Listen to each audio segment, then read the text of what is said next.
The morning sun was already hot when Lisa heard the heavy footsteps coming up the stairs. She knew those footsteps. They belonged to Mr. Rodriguez, her landlord. Her heart started beating fast as she looked around her small apartment. The place wasn't much, but it had been home for 2 years. She pressed her ear against the door and heard him talking to someone on the phone. His voice was angry. Lisa knew what this was about. She was 3 months behind on rent. 3 whole months. The notices had been piling up on her kitchen table like unwanted birthday cards. The knocking started. Not gentle knocking like when the mailman came by. This was loud, demanding knocking that made her windows shake.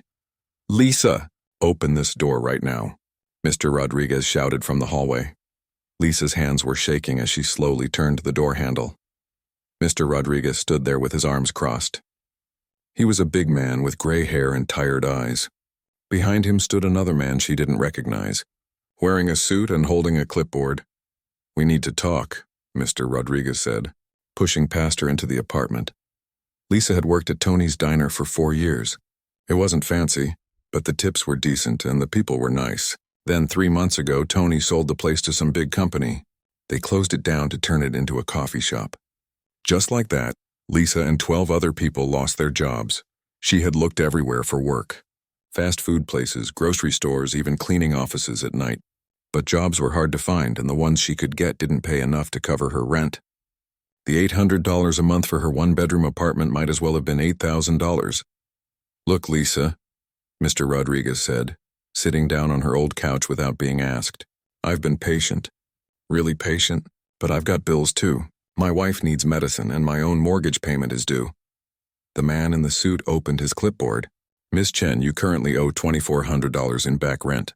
Plus late fees, that brings your total to $2,700. Lisa felt dizzy. $2,700 might as well have been $1 million. Her bank account had exactly $47 in it. She had been eating rice and beans for weeks, and even that was running low. "I know I owe money," Lisa said quietly, "but I've been trying so hard to find work. I had 3 interviews this week. One of them might call back." Mr. Rodriguez shook his head. "You said that last month. And the month before. I can't wait anymore." Lisa thought about her mother back in California. Mom had been sick with diabetes for years. Just last month, Lisa had sent her last $500 to help pay for her insulin. Mom didn't even know Lisa had lost her job. Lisa couldn't bring herself to tell her. "What if I could give you something today?" Lisa asked desperately. "I could give you the $47 I have and maybe sell some of my things." The man in the suit looked around the apartment. There wasn't much to see. An old TV that barely worked, a small dining table with one wobbly leg, a bed she had bought used 3 years ago. Nothing worth much money. "Lisa, $47 doesn't even cover the late fees," Mr. Rodriguez said. He actually looked sad about it. "I like you, I really do. You've been a good tenant for 2 years. But I can't run a charity."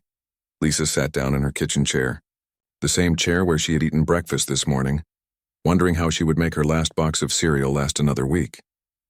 The same chair where she had filled out job applications every night, hoping tomorrow would be different, "Please," she said, and her voice cracked. "Just give me 2 more weeks. I promise I'll find something." Mr. Rodriguez stood up and walked to the window. Outside, people were walking to work, starting their normal Tuesday. They had jobs to go to, paychecks coming, homes that were safe. "I've already filed the eviction papers," he said without turning around. "The sheriff was supposed to come next week, but I thought I'd give you a chance to leave with some dignity." The man in the suit was already walking toward her bedroom.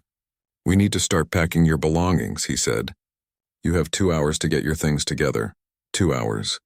Lisa had lived here for 2 years, and now she had 2 hours to pack up her entire life. She thought about all the nights she had fallen asleep on her couch, feeling safe and warm. All the mornings she had made coffee in her little kitchen, planning her day. "Where am I supposed to go?" Lisa asked. Nobody answered her. The man in the suit started pulling clothes out of her dresser and throwing them into cardboard boxes. He wasn't mean about it, but he wasn't gentle either. These were just things to him, not her life. Mr. Rodriguez helped, and Lisa could tell he felt bad. "Do you have family you can stay with?" he asked. Lisa shook her head. Her mom was too sick and too far away. Her dad had left when she was little. She had a brother somewhere in Texas, but they hadn't talked in 5 years. Her friends from the diner were all dealing with their own problems after losing their jobs. "There's a shelter downtown," Mr. Rodriguez said quietly. It's not great, but it's better than the street. Lisa had walked past that shelter before. She had seen the long lines of people waiting to get in, people who looked tired and beaten down. She never thought she would be one of them. The packing went faster than she thought it would. When you don't have much, it doesn't take long to box it up. Her clothes fit in 2 boxes. Her dishes and kitchen things fit in one. Her books and personal items fit in another. They carried the boxes downstairs to the building's front entrance. The Arizona heat hit her like opening an oven door. It was going to be 105 degrees today, and she would be spending it on the street. Other people in the building watched from their windows. Mrs. Park from apartment 3B looked sad. Tommy from upstairs pretended not to see. Everyone knew this could happen to them too. Mr. Rodriguez handed her the keys one last time, then took them back. "I'm really sorry, Lisa," he said. "I hope things get better for you." The man in the suit got in his car and drove away. Mr. Rodriguez went back inside. Lisa stood there on the sidewalk with her 4 boxes of belongings, watching the place that used to be home. She had nowhere to go, no money, and no plan. The sun was getting hotter and she could feel sweat starting to run down her back. Cars drove by, full of people going somewhere important. Lisa sat down on one of her boxes and put her head in her hands. For the first time since losing her job, she let herself cry. Really cry.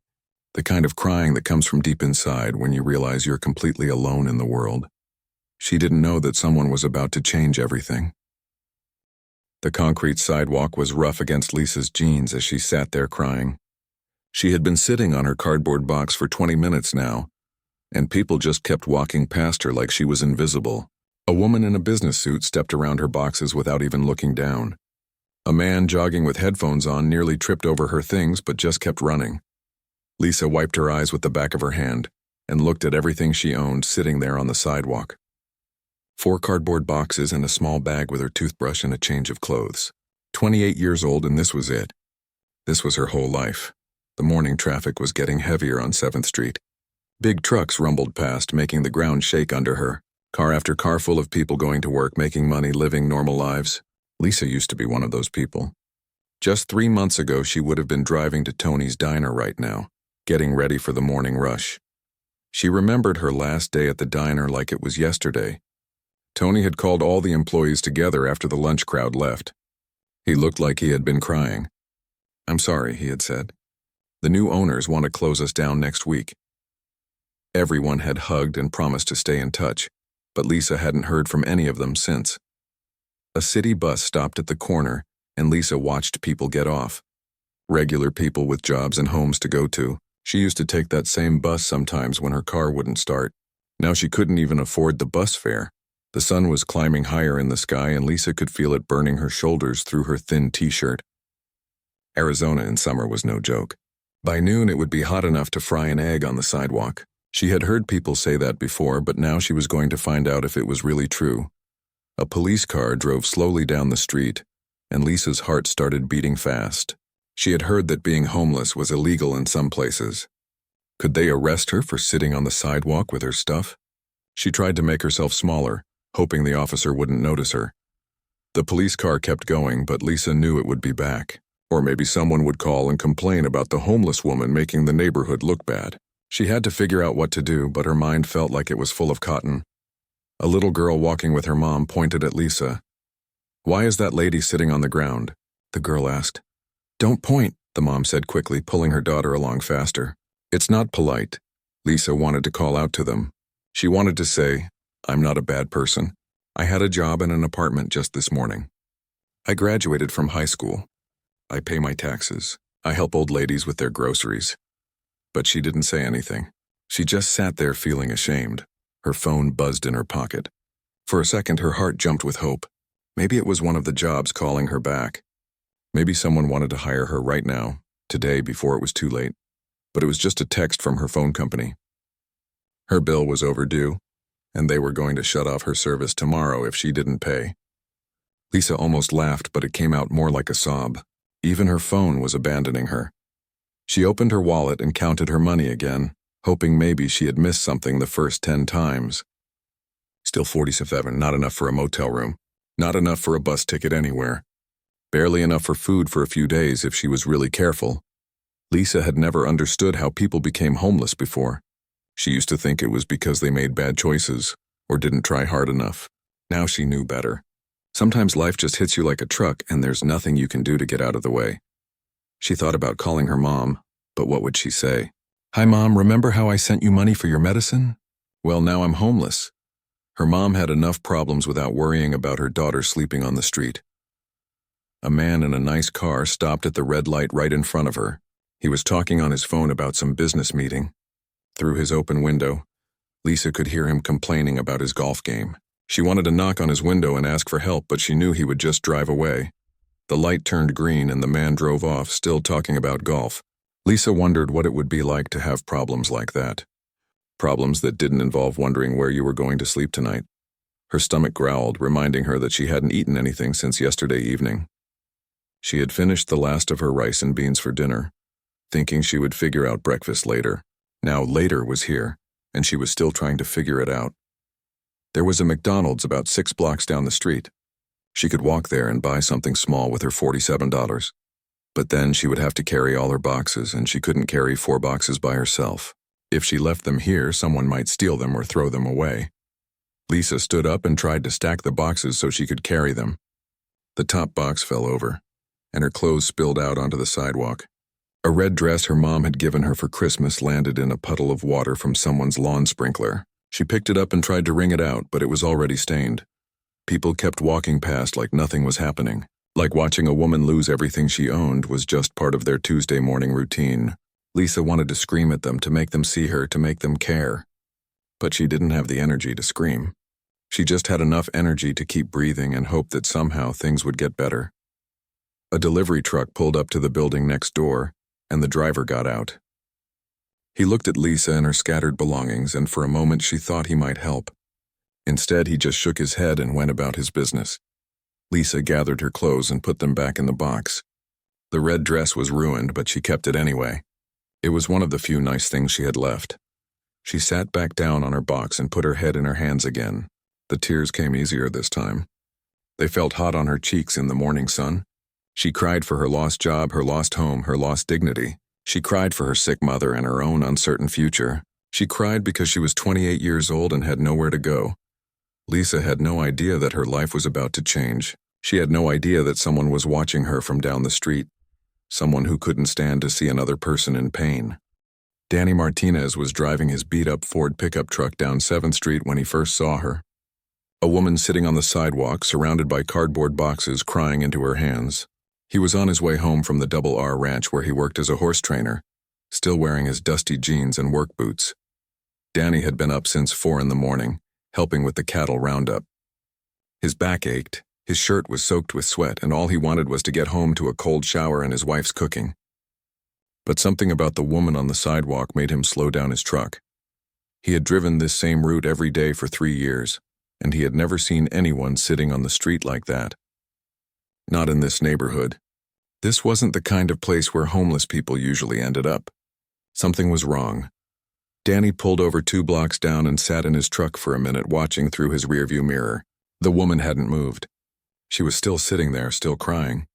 Cars and people kept going past her like she didn't exist. His grandfather's voice echoed in his head.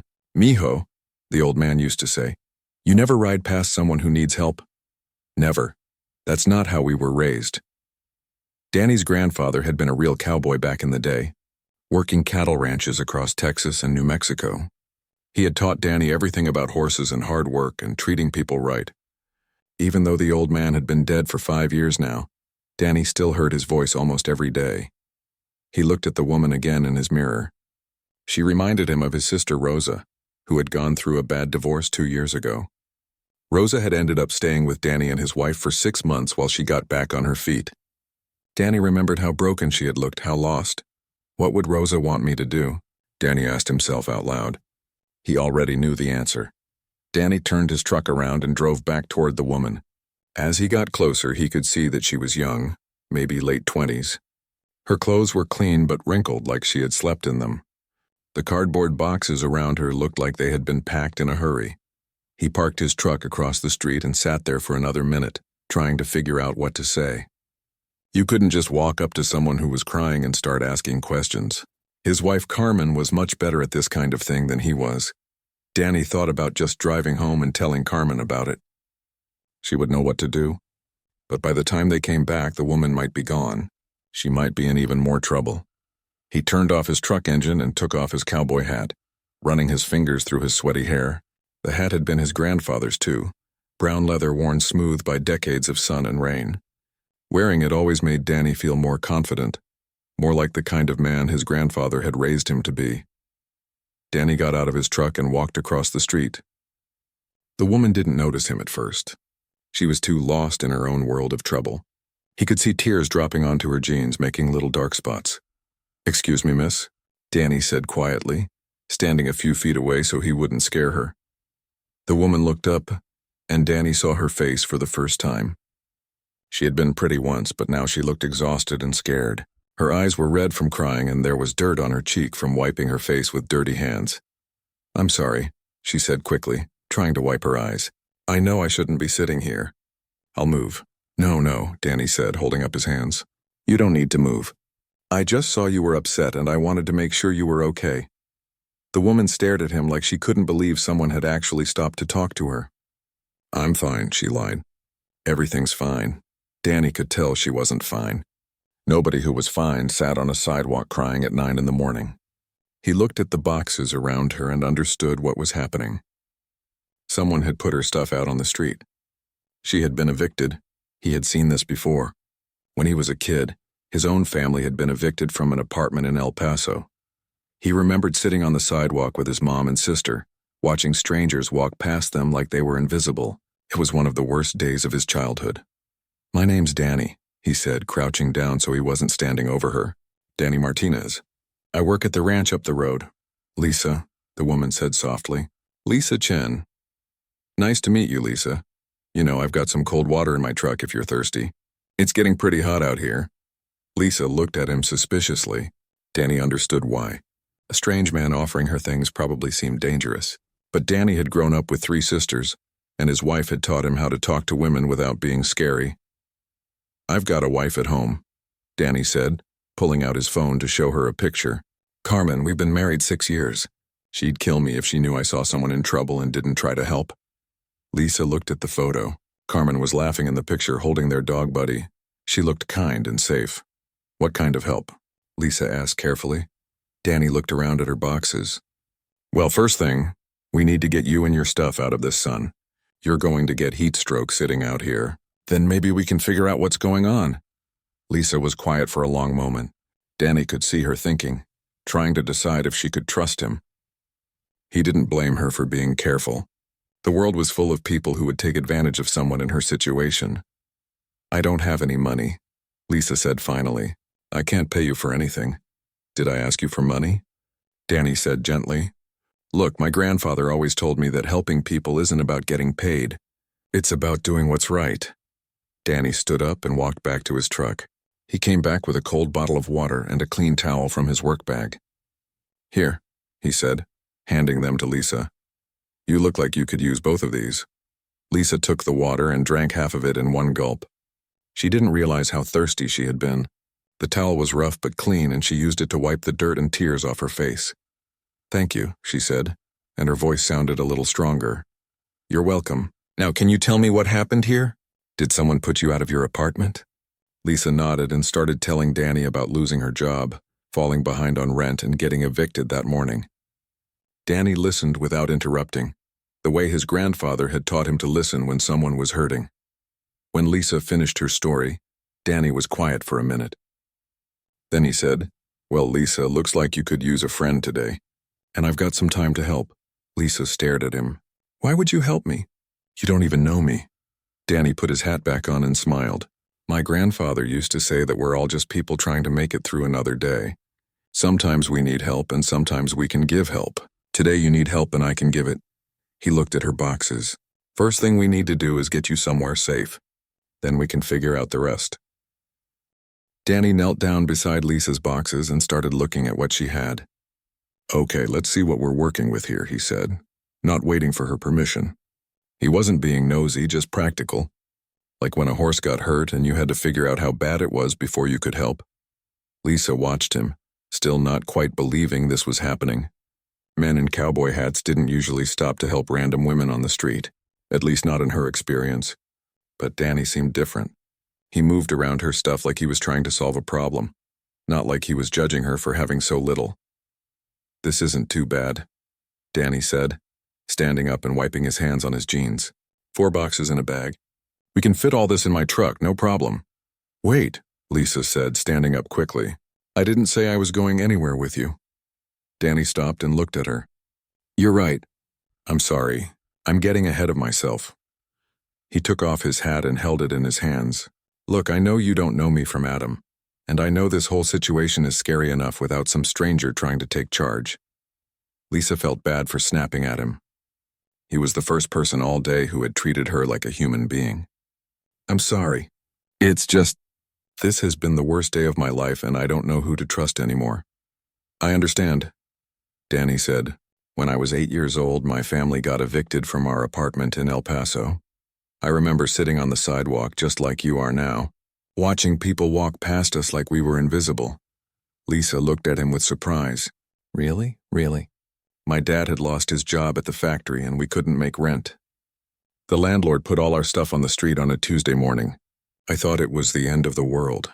"What happened?" Danny smiled. "A lady named Mrs. Rodriguez saw us sitting there. She didn't know us, but she couldn't stand seeing a family on the street. She loaded us all up in her old station wagon and took us to her church. The people there helped my dad find work and they let us stay in a little apartment behind the church until we could get back on our feet." Lisa felt tears starting again, but these were different tears. "People really do that? Help strangers like that?" "Some people do. Mrs. Rodriguez used to say that kindness is like water in the desert. Everyone needs it and there's never enough to go around. So when you have some to give, you better give it." Danny put his hat back on and looked at Lisa seriously. "I'm not trying to kidnap you or hurt you. I just think you need help and I've got help to give. But it's your choice." Lisa looked around at the street. More cars were driving by. More people were walking past without looking at her. The sun was getting hotter and she could feel sweat starting to run down her back. She had nowhere else to go and no other options. "What exactly are you offering?" she asked. "Well, first thing, I want to get you out of this heat before you get sick. My wife Carmen and I have a small place about 20 minutes from here. It's not fancy, but it's cool and safe. Carmen makes the best iced tea in Arizona, and she's always happy to meet new people. Your wife won't mind you bringing home a stranger?" Danny laughed. "Carmen? She'd be mad if I didn't bring you home. Last month she made me stop for a family whose car had broken down on the highway. She fed them dinner and let them use our shower while I fixed their car. That's just how she is." Lisa tried to imagine having that kind of marriage where both people cared about helping others. It sounded too good to be true. "I don't want to be a burden," Lisa said quietly. "A burden?" Danny shook his head. "Lisa, Carmen grew up with 7 brothers and sisters in a 3-bedroom house. She's used to people coming and going. Besides, we've got a spare room that's just sitting empty. Might as well put it to good use." Lisa looked at her boxes again. Everything she owned in the world sitting on a hot sidewalk. "I can't pay you anything. Did I ask you to pay me?" "No, but nothing. Look, I'll make you a deal. You come home with me, get cleaned up, have some lunch and rest for a few hours. Then if you want to leave, I'll drive you anywhere in the city you want to go. Fair enough?" Lisa thought about it. What did she have to lose? She was already homeless with no money and no prospects. At least this way, she might get a shower and a meal. And if Danny and his wife turned out to be bad people, well, she wasn't any worse off than she was right now. "Okay," she said finally. "But just for a few hours," Danny grinned. "Great, let's load up your stuff." He picked up 2 of her boxes like they weighed nothing. "You take the light ones," he said, nodding toward the box with her clothes and the bag with her personal items. They carried everything across the street to his truck. It was an old Ford, maybe 15 years old, with scratches on the paint and work tools in the back. But it was clean, and it smelled like leather and coffee. Danny helped her up into the passenger seat. The truck was high off the ground and Lisa's legs were shaky from sitting on the concrete for so long. The seat was comfortable, though, with a soft cushion that someone had obviously added to make long drives easier. "Air conditioning okay?" Danny asked, starting the engine. Cold air immediately started blowing from the vents, and Lisa almost cried with relief. "It's perfect," she said, as they drove away from 7th Street. Lisa looked back at the spot where she had been sitting. It looked so small from the truck, just a little patch of sidewalk that had been her entire world an hour ago. "Thank you," she said to Danny. "I don't know why you stopped, but thank you." Danny glanced over at her. "My grandfather always said that we're all connected even when we don't know it. Maybe I stopped because somebody was supposed to stop for you today. Maybe it was just supposed to be me." Lisa leaned back in the seat and closed her eyes. For the first time in months, she felt safe. She didn't know what was going to happen next, but for right now she was in a cool truck, with a kind man who had stopped to help her when no one else would. Sometimes, Lisa thought, angels wear cowboy hats. The drive to Danny's house took them through parts of Phoenix that Lisa had never seen before. They left the busy city streets behind and headed toward the mountains, where the buildings got smaller and there was more space between them. Lisa watched out the window as strip malls gave way to horse pastures and desert. "We live about 10 miles outside the city," Danny explained, turning onto a dirt road. "It's quieter out here. Carmen likes having room for her garden, and I like being close to the ranch where I work." Lisa could see why they had chosen this place. The mountains rose up in the distance, purple and blue in the morning light. There were horses grazing in a field nearby, and the air coming through the truck's vents smelled cleaner than the city air she was used to. "How long have you lived here?" Lisa asked. "About 3 years. We rented a place in town when we first got married, but Carmen always wanted to live somewhere she could see the stars at night. When this place came up for rent, we jumped on it." They pulled into the driveway of a small house painted pale yellow with white trim. It wasn't fancy, but it looked well cared for. There were flower boxes under the windows full of bright red geraniums, and a vegetable garden stretched along one side of the house. Before Danny could even turn off the truck, the front door opened and a woman came out. She was about Lisa's age, with long dark hair pulled back in a ponytail and a bright smile that lit up her whole face. "That's Carmen," Danny said unnecessarily. Lisa could tell by the way his voice changed when he looked at his wife. Carmen walked over to the truck as Danny got out. Lisa could hear them talking, but she couldn't make out the words. Danny was gesturing toward the truck, probably explaining about Lisa. Carmen looked through the windshield and waved at Lisa with a smile that seemed completely genuine. Danny came around to Lisa's side of the truck and opened her door. "Come on," he said. "Carmen's excited to meet you." Lisa climbed down from the truck, suddenly aware of how she must look. Her clothes were wrinkled and dirty. Her hair was a mess, and she probably smelled like sweat and desperation. But Carmen walked right up to her with her arms open. "You must be Lisa," Carmen said, giving her a hug like they were old friends. "Danny told me what happened. I'm so sorry you've had such a terrible day." Lisa wasn't used to being hugged by strangers, but Carmen's hug felt warm and safe. "Thank you for letting me come here," Lisa said. "I promise I won't stay long."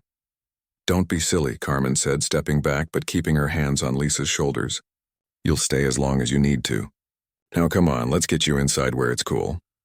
The inside of the house was small but comfortable.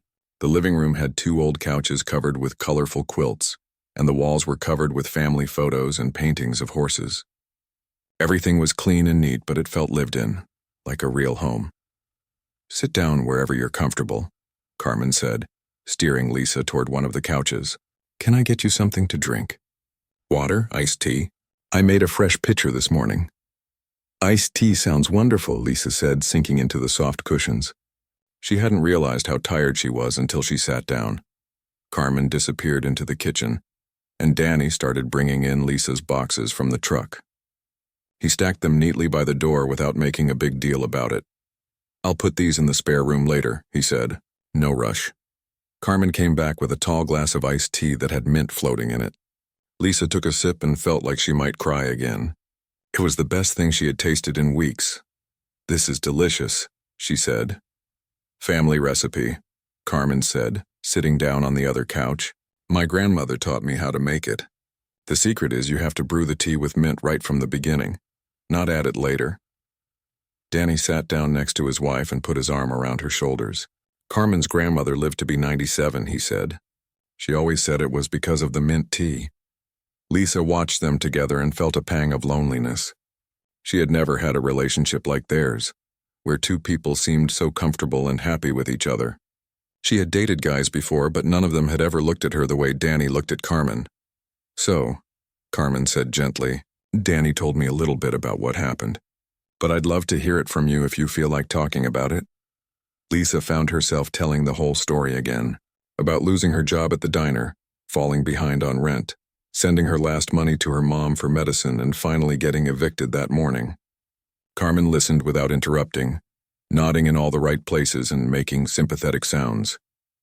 "That's awful," Carmen said when Lisa finished. "And it's not your fault. You were just trying to take care of your mom and yourself. That's what good people do." "I feel like such a failure," Lisa said quietly. "I'm 28 years old and I'm homeless." "You're not a failure," Danny said firmly. "You're someone who got dealt a bad hand." "That's different." Carmen stood up. "Okay, here's what we're going to do. First, Lisa, you're going to take a long hot shower and get cleaned up. I've got some clean clothes that should fit you. Then you're going to take a nap in our spare room while I make lunch. After that, we'll figure out what comes next." Lisa started to protest. "I can't just take over your house like this." "You're not taking over anything," Carmen said. "You're accepting help from friends. There's a difference." Carmen led Lisa down a short hallway to a small bathroom. It was nothing fancy, but it was spotlessly clean and smelled like lavender soap. There were fresh towels on the counter and a new bar of soap still in its wrapper. "Take as long as you need," Carmen said. "I'll put some clean clothes on the bed in the spare room." Lisa looked at herself in the bathroom mirror for the first time that day. She looked even worse than she had thought. Her hair was stringy with sweat. There was dirt streaked across her face, and her eyes were red and puffy from crying. She turned on the shower and waited for the water to get hot. When she stepped under the spray, she felt like she was washing away more than just dirt and sweat. She was washing away the worst morning of her life. Lisa stayed in the shower for 20 minutes using Carmen's shampoo and soap, feeling human again for the first time in hours. When she finally got out, she found clean clothes on the bed in the spare room just like Carmen had promised. A pair of jeans that looked like they would fit, a soft blue t-shirt, and even clean underwear and socks. The spare room was small but cozy, with a single bed covered in a patchwork quilt and a window that looked out over Carmen's garden. Lisa could see tomatoes and peppers growing in neat rows, and bees buzzing around a patch of sunflowers. She got dressed in the clean clothes and looked at herself in the small mirror on the dresser. She looked like herself again, just tired. The clothes fit perfectly and they smelled like fabric softener and sunshine. When Lisa came back to the living room, Carmen was in the kitchen making what smelled like the best lunch in the world. Danny was sitting at the kitchen table and he smiled when he saw her. "You look much better," he said. "I feel much better. Thank you both so much. I don't know how to repay you for this." Carmen turned around from the stove. "The only payment we want is for you to sit down and eat some lunch. I made grilled cheese sandwiches and tomato soup. Comfort food." Lisa realized she couldn't remember the last time someone had cooked for her. She sat down at the kitchen table, and Carmen set a bowl of hot soup and a perfectly golden grilled cheese sandwich in front of her. It was the best meal Lisa had ever eaten. After lunch, Lisa felt more tired than she had ever felt in her life. It was like all the stress and fear from the morning had finally caught up with her, now that she was safe and fed. Carmen noticed her yawning and immediately took charge. "You need a nap," Carmen said, clearing away the lunch dishes. "And I don't want to hear any arguments about it. That spare room bed is the most comfortable bed in the house. Danny always falls asleep in there when he's supposed to be folding laundry." "It's true," Danny admitted, grinning. "Something about that room just makes you sleepy." Lisa wanted to protest, to say she should be looking for a job or figuring out her next move. But the truth was she hadn't slept well in weeks. Even before the eviction, she had been lying awake every night worrying about money and bills and what would happen to her. "Just for an hour," Lisa said. "As long as you need," Carmen replied firmly. The spare room was cool and quiet, with curtains that blocked out most of the afternoon sun. Lisa lay down on the soft bed and pulled the patchwork quilt up to her chin. She could hear Carmen and Danny talking quietly in the kitchen, their voices mixing with the sound of dishes being washed and put away. For the first time in months, Lisa felt completely safe. She didn't have to worry about paying rent or finding food or what would happen tomorrow. All she had to do was close her eyes and rest. She slept for 4 hours. When Lisa woke up, the light coming through the curtains had changed from bright afternoon sun to the softer golden light of early evening. She could smell something delicious cooking, and she could hear music playing softly from the kitchen. Lisa sat up and looked around the room. Her boxes were stacked neatly in the corner, and someone had put a glass of water and a small plate of cookies on the nightstand beside the bed. The cookies were still warm. She got up and walked to the window. Outside, she could see Danny working in Carmen's garden, watering the tomatoes with a long hose. Carmen was sitting on the back porch reading a book and drinking what looked like another glass of her famous iced tea. It looked like a scene from a movie about perfect families. Lisa had never seen anything like it in real life. There was a soft knock on the bedroom door. "Lisa," Carmen called. "Are you awake? Dinner's almost ready if you're hungry." Lisa opened the door to find Carmen standing there with a warm smile. "How do you feel?" "Better," Lisa said, and she meant it. "Much better. Thank you for letting me sleep. You needed it. You looked exhausted when Danny brought you home." They walked to the kitchen together where Danny was already washing his hands at the sink. The table was set for 3 people with cloth napkins and everything. Lisa couldn't remember the last time she had eaten at a table that looked so nice. "What's for dinner?" Lisa asked. "Carmen's famous chicken enchiladas," Danny said, drying his hands on a dish towel. "You're in for a treat. I've been trying to get this recipe from her for 6 years, and she still won't tell me all the ingredients." "A woman needs some secrets," Carmen said with a wink, pulling a casserole dish from the oven. The enchiladas were covered in red sauce and melted cheese, and they smelled like heaven. Carmen served them with Spanish rice and refried beans, plus a salad made with tomatoes from her garden. "This is incredible," Lisa said after her first bite. "I haven't had homemade Mexican food since I was a kid. My neighbor Mrs. Garcia used to make tamales at Christmas. Food is love," Carmen said simply. "My mother always said that. When you cook for someone, you're showing them they matter." As they ate, Danny and Carmen told Lisa about their life together. They had met at a church barbecue 5 years ago, where Carmen was helping in the kitchen and Danny was playing guitar with the band. Danny had been too shy to ask her out, so Carmen had finally asked him. "I figured if I waited for him to make a move, we'd both be old and gray." Carmen laughed. They had gotten married after dating for a year, and they had been happy ever since. Danny worked at the Double R Ranch training horses, and Carmen taught 2nd grade at the elementary school in town. They were trying to save money to buy their own small ranch someday. "We want to have horses and maybe some chickens," Carmen said, "and definitely a bigger garden. I'd love to grow enough vegetables to sell at the farmer's market." "Carmen's got the greenest thumb in Arizona," Danny said proudly. "She could grow tomatoes in the desert with no water." Lisa listened to them talk and felt a strange mix of happiness and sadness. She was happy to see 2 people who loved each other so much, but sad because she had never had anything like it in her own life. "What about you, Lisa?" Carmen asked. "Tell us about your family." Lisa told them about growing up in California with her mom after her dad left, about how her mom had worked 2 jobs to keep them afloat, and how Lisa had always been determined to make something of herself so she could take care of her mom when she got older. "I was doing okay for a while," Lisa said. "I had my job at the diner and I was even saving a little money. But then Mom got sick with diabetes and the medical bills started piling up. I sent her everything I could, but it wasn't enough to cover both her medicine and my rent." "You did the right thing," Danny said firmly. "Taking care of your mom was more important than paying rent." "But now I'm homeless," Lisa pointed out. "Now you're here," Carmen corrected. "And you're safe. And tomorrow we'll figure out how to get you back on your feet." After dinner, they sat on the back porch and watched the sun set behind the mountains. The desert air was finally starting to cool down, and Lisa could see why Carmen loved living out here. The sky turned pink and orange and purple, and stars started appearing one by one.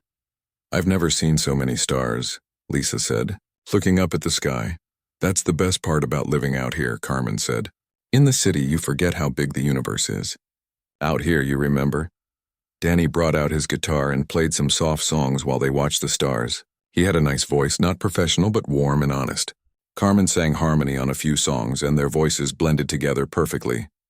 Lisa felt tears starting again, but these were different tears.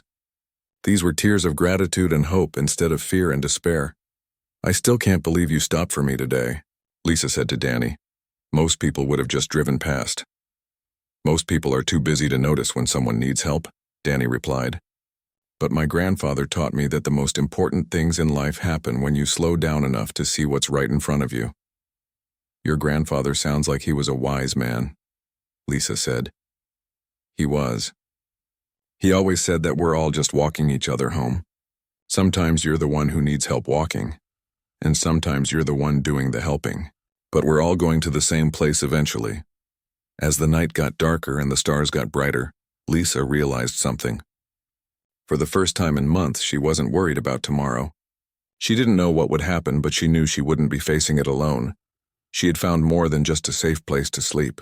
She had found people who cared about her, people who had welcomed her into their family without asking for anything in return. Maybe her grandfather had been right. Maybe they were all just walking each other home. Lisa woke up the next morning to the smell of coffee and bacon cooking. For a moment, she forgot where she was and panicked, thinking she was still in her old apartment and late for work. Then she remembered everything that had happened yesterday, and she felt a mix of relief and embarrassment. She was homeless and sleeping in the spare room of people she had just met. It felt wrong somehow, like she was taking advantage of their kindness. But when she walked into the kitchen, Carmen greeted her with a huge smile and a cup of coffee made just the way she liked it. "Good morning, sunshine," Carmen said, flipping bacon in a cast-iron skillet. "Did you sleep well?" "Better than I've slept in months," Lisa admitted. It was true. The bed was comfortable, but more than that, she had felt safe enough to actually rest. Danny was already dressed for work, sitting at the kitchen table with his own cup of coffee and what looked like a newspaper. "Morning, Lisa." Carmen's making her famous breakfast burritos. "You're going to love them. You don't have to cook for me," Lisa said, feeling guilty. "I can just have some toast or something." Carmen turned around from the stove with her hands on her hips. "Lisa Chen, if you think I'm going to let you eat toast for breakfast when I'm making burritos, you don't know me very well yet." Danny laughed. "Don't argue with her about food. Trust me, I learned that lesson years ago." While Carmen cooked, Danny spread the newspaper out on the table. "I thought you might want to look at the job listings," he said. "There are some restaurant jobs in here and a few office positions that might work for you." Lisa sat down next to him and looked at the ads. Most of them required experience she didn't have or paid less than she needed to afford rent anywhere. But there were a few possibilities. "This one looks interesting," Danny said, pointing to an ad for a restaurant manager position. "Says they're willing to train the right person." Lisa read the ad twice. It was for a place called Rosa's Kitchen, about 15 miles from where they were sitting. The pay was better than what she had made at Tony's Diner, and they were looking for someone to start right away. "I don't have manager experience," Lisa said. "But you worked at a restaurant for 4 years, Carmen pointed out, setting a plate in front of her with the biggest, most delicious-looking breakfast burrito she had ever seen. "You know how restaurants work. Sometimes that's more valuable than a fancy degree." Danny folded the newspaper to the job page. "Why don't you give them a call after breakfast? The worst they can say is no." Lisa took a bite of the burrito and almost groaned with pleasure. It was filled with scrambled eggs, crispy bacon, cheese, and some kind of salsa that had just the right amount of heat. "Carmen, this is amazing." "Eat up," Carmen said, sitting down with her own plate. "You need your strength for job hunting." After Danny left for work, Carmen and Lisa spent the morning making phone calls. Lisa was nervous about calling Rosa's Kitchen, but Carmen sat with her and gave her encouraging nods while she talked to the manager. "Can you come in for an interview this afternoon?" the manager asked. Her name was Rosa, and she sounded friendly but businesslike. "Yes, absolutely," Lisa said, trying to keep the excitement out of her voice. "Great. Come in around 2 o'clock. Bring your resume if you have one, but don't worry if you don't. I'm more interested in talking to you than looking at a piece of paper." When Lisa hung up the phone, Carmen clapped her hands. "You got an interview." "I knew it." "I don't have anything to wear," Lisa realized, looking down at the borrowed clothes she was wearing. "I need to look professional." Carmen was already heading for her bedroom.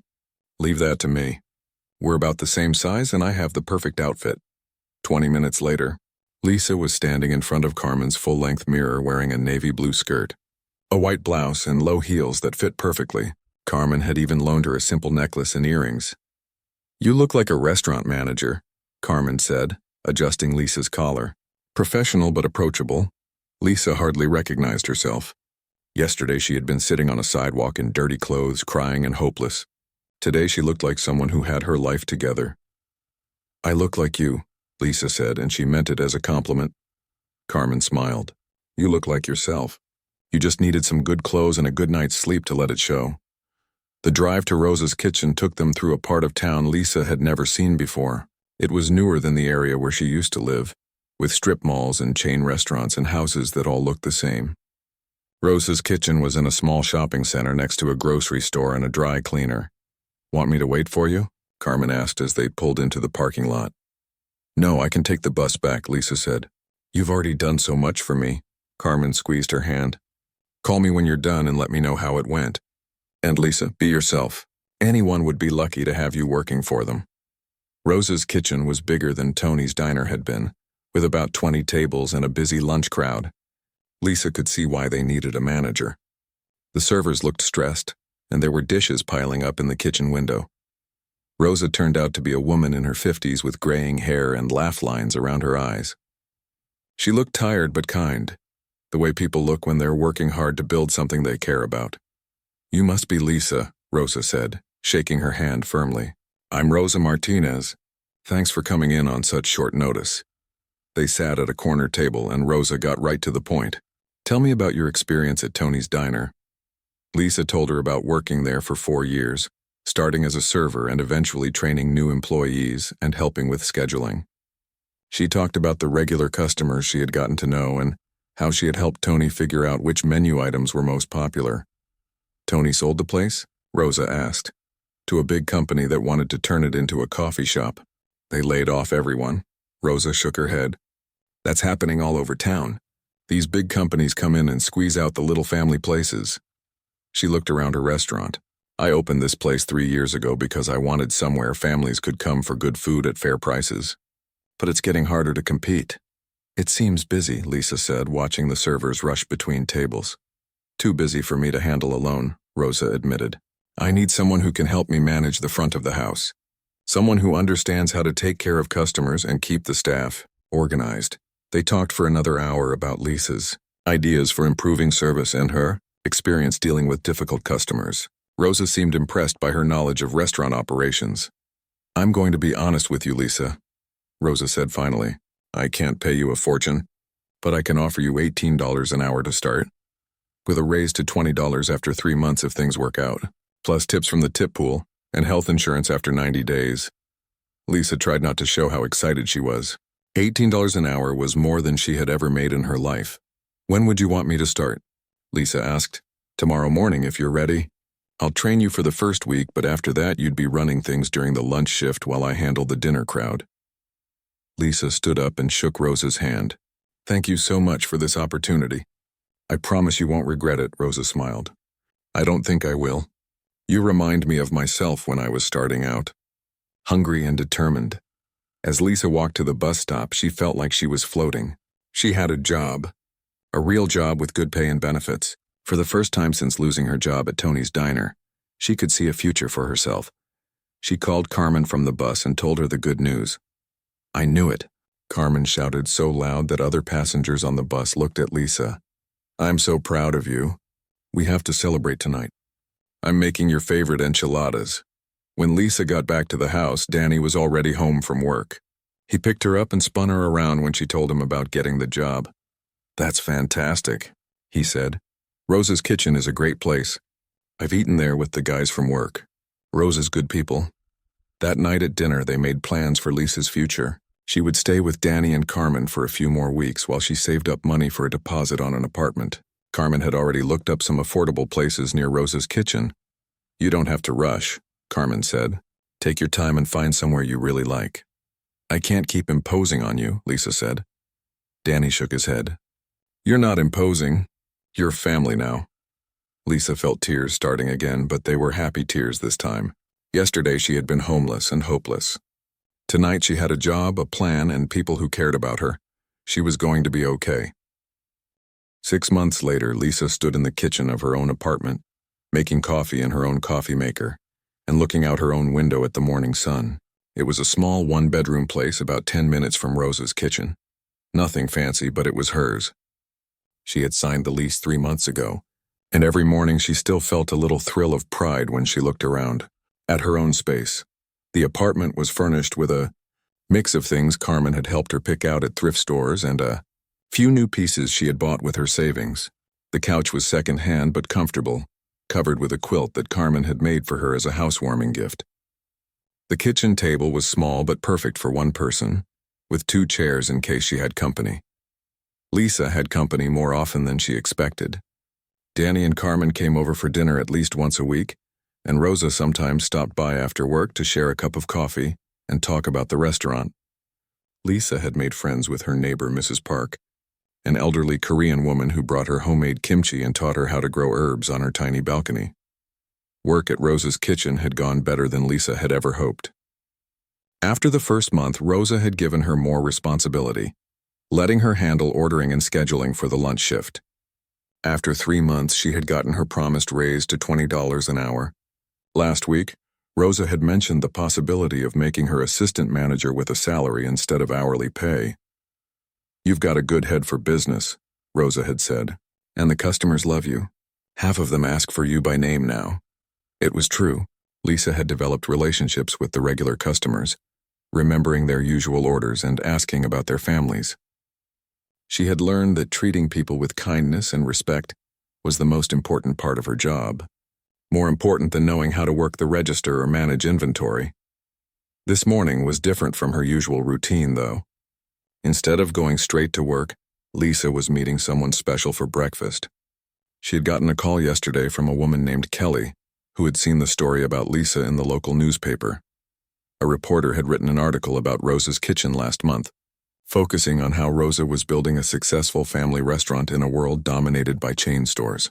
The reporter had interviewed Lisa as part of the story, and she had mentioned how Danny and Carmen had helped her when she was homeless. "Local woman finds hope after stranger's kindness," the headline had read. Lisa had been embarrassed by the attention, but Rosa had been proud to have the restaurant featured in the paper. Kelly had called because she was in a situation similar to what Lisa had faced 6 months ago. She had lost her job as a hotel housekeeper when the hotel was sold, and she was behind on rent with nowhere to turn. She had 2 young kids and no family in Arizona to help her. "I read your story in the paper," Kelly had said on the phone, her voice shaky with tears. "I know you don't know me, but I was wondering if you could give me some advice. I don't know what to do." Lisa had immediately thought of Danny and his grandfather's words about helping people who needed it. She had invited Kelly to meet her for breakfast at a diner near her apartment, and she had already made some phone calls to see what kind of help she could offer. Kelly was waiting for her when Lisa arrived at the diner. She was a thin woman in her 30s with tired eyes and 2 little boys who looked like they hadn't slept well. The boys were maybe 5 and 7 years old, and they sat quietly next to their mom, looking around the restaurant with wide, nervous eyes. "Kelly?" Lisa said, approaching their table. "I'm Lisa, thank you for meeting me." Kelly stood up and shook her hand gratefully. "Thank you so much for agreeing to talk to me. I know you don't know me, but I didn't know who else to call." Lisa sat down across from them and smiled at the 2 boys. "What are your names?" she asked them. "I'm Alex," the older boy said shyly. "This is my brother Tony." "Nice to meet you, Alex and Tony. Are you guys hungry? They make really good pancakes here." The boys looked at their mom, who nodded. Lisa could tell that Kelly was trying to figure out if she could afford to feed her kids breakfast. Lisa had been in that exact position before, counting every dollar and wondering if she could afford to eat. "Breakfast is on me," Lisa said quickly. "I insist." While they waited for their food, Kelly told Lisa her story. It was heartbreakingly similar to Lisa's own experience. Job loss, medical bills for one of the kids, falling behind on rent, and finally getting an eviction notice. "We've been staying in my car for 3 nights, Kelly said quietly, glancing at her boys to make sure they weren't listening. "I found a place where we can park safely, but it's not good for them. Tony's been having nightmares." Lisa felt her heart break for this family. She remembered exactly how scared and hopeless Kelly must be feeling right now. "I might be able to help," Lisa said. "Let me make some phone calls." First, Lisa called Rosa.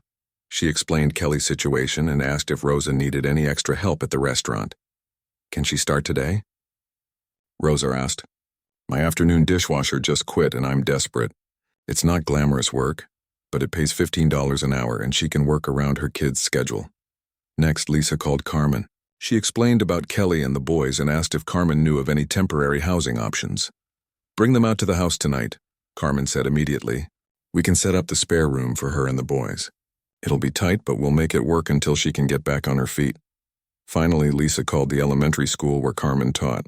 She explained that Kelly's boys might need to enroll temporarily and asked about getting them into the free lunch program. By the time their breakfast arrived, Lisa had lined up a job, temporary housing, and school enrollment for Kelly's family. Kelly started crying when Lisa explained what she had arranged. "I can't believe strangers are willing to help us like this," Kelly said, wiping her eyes with a napkin. "6 months ago, I was sitting on a sidewalk with all my belongings in cardboard boxes," Lisa said. "A cowboy in a pickup truck stopped and changed my whole life. Now it's my turn to help someone else."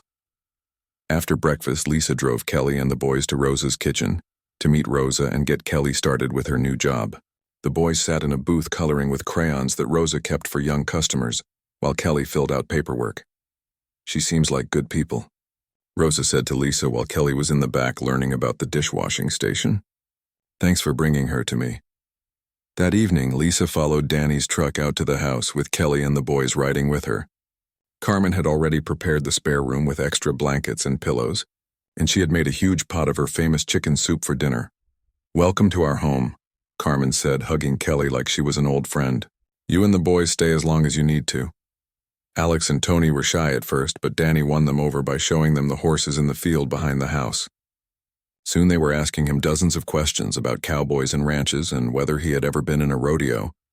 "Not in a real rodeo," Danny admitted, "but I've been thrown off enough horses to qualify." As they all sat on the back porch after dinner watching the stars come out, Lisa thought about the chain of kindness that had brought them all together. Danny had helped her because his grandfather had taught him to help people in need. Now she was helping Kelly because Danny and Carmen had shown her what kindness looked like. Maybe someday Kelly would help someone else and the chain would continue. "You know what I've learned?" Lisa said to Kelly as they watched the boys chase fireflies in the yard. "Sometimes the worst thing that happens to you turns out to be the best thing.